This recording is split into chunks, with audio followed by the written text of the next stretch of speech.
La terrorífica historia de El bosque de Aokigahara.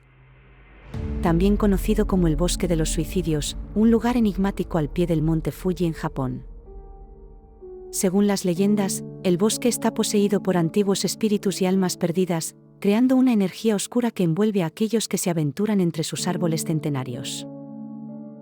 Entre sus ramas entrelazadas, se dicen escuchar susurros inquietantes, como si el bosque mismo guardara secretos profundos. Algunos aseguran que las almas perdidas emiten susurros de desesperación. Aokigahara es también famoso por ser uno de los lugares con más suicidios del mundo, aumentando la aura de misterio que lo envuelve. Síguenos para más historias.